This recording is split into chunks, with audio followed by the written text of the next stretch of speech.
Vers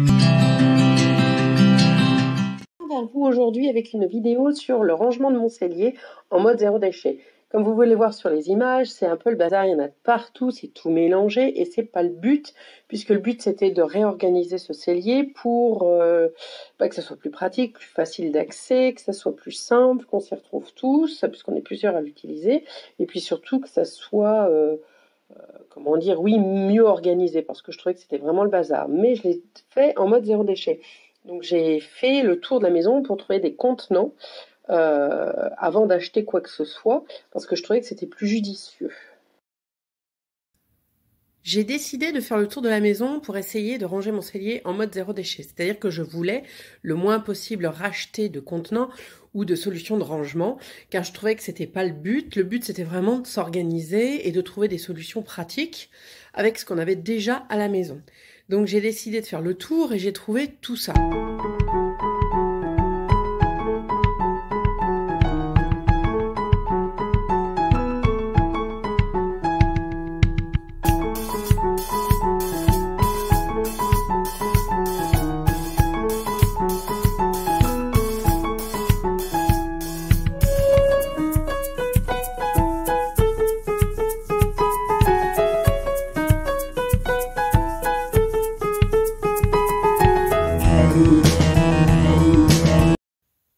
Alors, voici le résultat final. J'ai enfin fini de trier, d'organiser, de ranger et de nettoyer.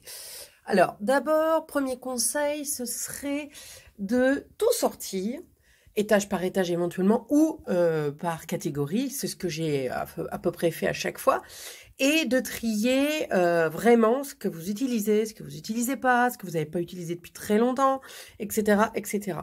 De voir ce qui est cassé, de voir ce qui sert plus, pourquoi ça sert plus éventuellement. Bref, ça vous permet de faire un tri, mais un tri qui a du sens. C'est-à-dire qu'il faut qu'il ait du sens pour vous. Moi, j'ai gardé certaines choses que vous auriez sans doute pas gardées, et inversement. N'ayez pas peur du jugement, c'est pour vous que vous faites ce tri, ce rangement, quel que soit le placard.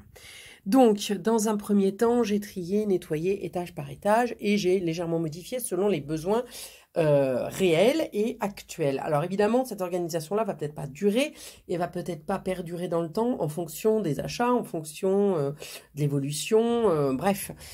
Une chose est sûre, c'est que par rapport aux bocaux de conservation, j'ai trié en fonction des tailles, en fonction des contenants. J'ai fait un premier tri et après j'ai fait un deuxième tri en fonction de la couleur des couvercles, puisque je voulais garder qu'une couleur, voire deux pour une unité.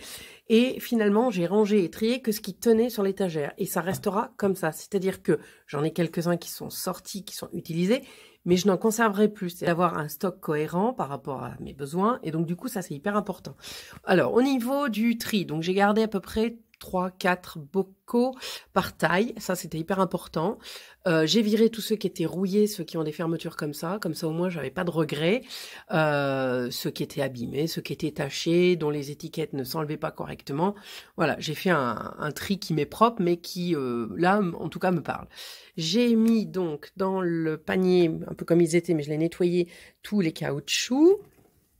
Voilà. Et là, j'ai mis les petits, voilà, les petits flacons, les petits pots.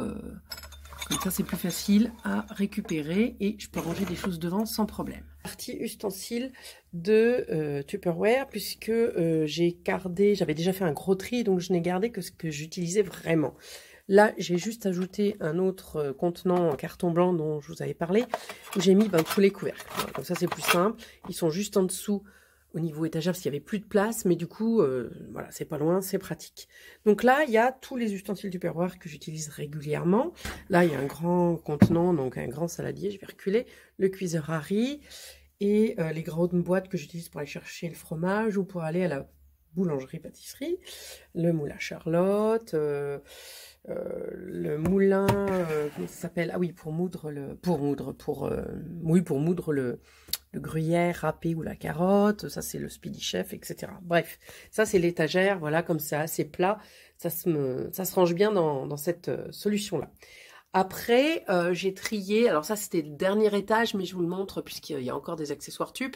Là, c'est vraiment tout ce qui était gourde, contenant, qui tenait pas ailleurs et dont on se sert, on va dire, le moins, enfin pas le moins souvent, mais moins souvent, comme les couverts en plastique pour les pique-niques, les assiettes que j'ai glissées juste là, et toutes les gourdes, les bouteilles qu'on utilise au quotidien ou en tout cas quand on est sorti dehors ou quand on va pique-niquer ou quand on part en vacances, on a tous, on a chacun notre gourde. Il y a aussi donc les gobelets en carton que j'avais pour une ancienne pop-up, les gourdes de randonnée avec leur contenant, pas leur contenant mais leur housse isotherme, etc. Voilà, donc j'ai réussi à mettre dans les 2 casiers qu'il y avait. Donc celui-ci existait déjà, là, celui qu'on voit juste là, il est en... Bon, il vient de chez Ikea, je l'avais. Celui-ci c'est un panier, alors voilà, là on a encore tous les contenants, tous les bouchons pardon, des contenants, donc ça c'est pratique. Voilà, donc ça voilà, cette partie-là, elle est aussi finie d'aménager. C'est un peu de stock et puis surtout voilà des choses qu'on utilise moins, comment dire, moins souvent, mais ce qui est très pratique. Et donc après, on a les 3 zones de, je recule pour vous montrer, les 3 zones alimentaires. Qui sont donc rangées par catégorie, qui étaient déjà plus ou moins, mais donc là je trouve que ça est mieux. Et donc je suis très contente puisqu'au niveau dépenses, je suis à moins de 5 € puisque je n'ai dépensé que ce que j'ai acheté donc dernièrement, c'est-à-dire les compartiments que je tire comme ça et qui viennent de chez Action. Donc ils sont en plastique, je pense qu'on peut en trouver ailleurs. Ils m'ont vraiment pas coûté cher et pour l'instant je pense que c'est pas mal. Ça permet de trier, d'ordonner et de regrouper les plus petites choses ou ce qui est pas très stable parce qu'un paquet de café ça peut ne pas tenir debout. Donc là je trouve ça très pratique. Donc là on a la partie avec les confitures, les pots de miel, les petits pots de confiture dans celui-ci. Donc là c'est super pratique parce qu'ils sont tous regroupés au même endroit. C'est moins casse-gueule, je crois qu'il ne faut pas avoir peur des mots. Et puis là, il y a quelques boîtes qui me servent à aller faire mes courses. C'est-à-dire que j'ai toujours des boîtes avec moi dans la voiture. J'ai à peu près 3 jeux de boîtes à peu près équivalents. Alors pas toujours au niveau de la forme ou de la taille, mais j'en ai des carrés comme ça, j'en ai des allongés. Et j'ai une autre version. Donc ce sont des boîtes qui me servent pour aller faire mes achats chez le boucher par exemple, ou à la fromagerie aussi. Ça dépend où je suis. Et du coup, ça me permet aussi d'acheter des plats tout préparés comme des lasagnes par exemple. Donc du coup, ça permet voilà, de contenir, c'est hermétique. C'est super pratique parce que ça se superpose. Donc ça se superpose dans mon sac de course, mais ça se superpose aussi ici pour le rangement ou dans le frigo. Donc voilà comment en partie je fais mes courses. Et donc du coup, j'en ai rangé quelques-unes là. Puisque je disais que j'avais 3 jeux, j'ai un jeu qui est dans la voiture, un jeu en gros qui est dans le frigo et un jeu qui est entre le placard ou le lave-vaisselle, voilà. Donc j'ai à peu près l'équivalent de 3 jeux complets de boîte, pas toutes de la même taille, mais à peu près. Ensuite, on passe à cette partie-là, donc là, c'est toutes les conserves, donc je vais reculer, ce sera plus simple. Donc les conserves, alors j'ai rangé dans le petit tiroir translucide de chez Action les petites boîtes de conserve, donc comme le thon, les sardines, etc. Après, il y a les chips derrière, comme ça on les écrase pas, et puis ça permet de les voir, comme elles sont plus hautes, les paquets de gâteaux, les pots de miel, enfin bref, là, c'est vraiment bon, du cellier pur, c'est de la réserve. Hein. Alors, ne jugez pas mon placard, ne jugez pas ce qu'il y a dedans. Dans une famille, même quand on est tendance zéro déchet, il faut faire des compromis. Les gâteaux, c'est pas moi qui les achète et c'est pas moi qui les mange, mais ils sont là. À part les boudoirs, parce que je fais des charlottes avec les abricots ou les pêches qui sont au fond. Voilà, donc c'est important aussi que tout le monde y retrouve son compte. Donc on a toujours aussi des stocks de raviolis bio et de ratatouille bio en verre, surtout quand les enfants veulent dîner ou déjeuner seuls, c'est bien pratique, ça dépanne. Et on achète bio et on achète donc soit en contenant en verre, soit en boîte de conserve, soit en carton, soit en briques recyclables. Voilà. Et donc la dernière étagère, c'est tout ce qui est la réserve avec les farines, les huiles. Donc il y a un bidon de 5 litres puisque c'est plus facile pour nous. Le sel, le sucre. Au fond, il y a les filtres à café dont je me sers très rarement, mais j'en ai un stock, je ne sais pas pourquoi j'en ai autant.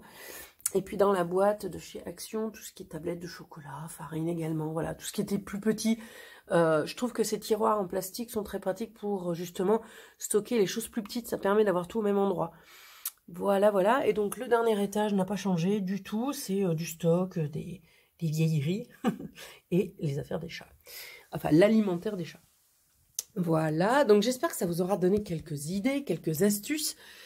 Moi, j'ai essayé de faire avec du zéro déchet, c'est-à-dire que j'ai essayé de réemployer, puisque c'est un des premières piliers reuse en anglais, du zéro déchet, c'est-à-dire que de réutiliser ce qu'on a déjà chez soi. C'est pour ça qu'ici, vous avez donc la boîte en carton.